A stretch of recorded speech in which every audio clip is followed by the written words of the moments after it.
Hello again. Today we are going to learn how to improve in English.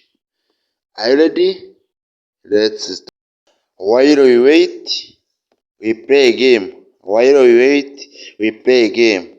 Igihe dutegereje tuba dukina game. She cook pasta because she loves Italian food.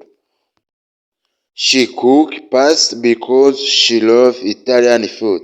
Atetse ubugari kubera ko akunda ibiryo by'Abataliyani. She thinks that good idea. She thinks that a good idea. Yashimiye igitekerezo cyiza. We are not sure if the store is open. We are not sure if the store is open. Ntabwo tubizi neza niba isoko rikinguye. He doesn't know if she like him. He doesn't know if she like him. Ntabwo abizi neza niba amukunda. We need to check if everything is okay. We need to check if everything is okay. Dukeneye kureba niba buri kintu cyose ari cyo. Give me hug. Mpobera. Let's go to the park. Reka tujye kuri park. It's time to eat. Ni igihe cyo kurya. Wash your hands. Karaba intoki. Clean up your toys. Sukura ibishushanyo. It's raining, grab an umbrella. Ni mu mvura fata umutaka.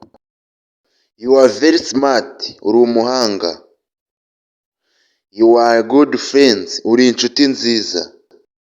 He learned to skate when he was a child. Yize kugendera kuri skate igihe yari umwana. He threw the ball to his friends. He threw the ball to his friends. Yajugunye umupira ku nshuti. He knelt down to propose to his girlfriend. He knelt down to propose to his girlfriend. Yapfukamye hasi asaba umukobwa bakundana ko yamubera umugore. I can't come because I'm sick. I can't come because I'm sick. Ntabwo ndaza ndarwaye. He is wearing jacket because it is cold. He is wearing jacket because it's cold. Yambaye ikote kubera ko hakonje. She wants to know if you need help. She wants to know if you need help. Ashaka kumenya yuko niba ukeneye ubufasha. I wonder if it will rain today. I wonder if it will rain today. Ndi kwibaza niba imvura iragwa uno munsi.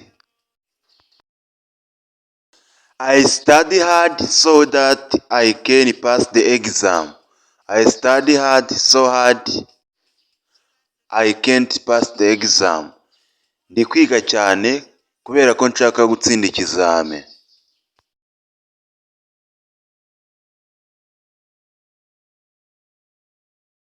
As soon as I'm done, I will help you. As soon as I'm done, I will help you. Vuba bishoboka ndaba ndangije ndagufasha. While you sleep, I walk. While you sleep, I walk. Iyo usinziriye, njye mba ndi gukora. While we wait, we play a game. While we wait, we play a game. Igihe dutegereje, tuba turi gukina game. I'm staying at home because it's raining. I'm staying at home because it's rain. Ndi mu rugo kubera yuko imvura iri kugwa. Thank you for watching this video. I love you so much. God will help you. I hope I will see you soon. Don't forget to subscribe, share, comment and like.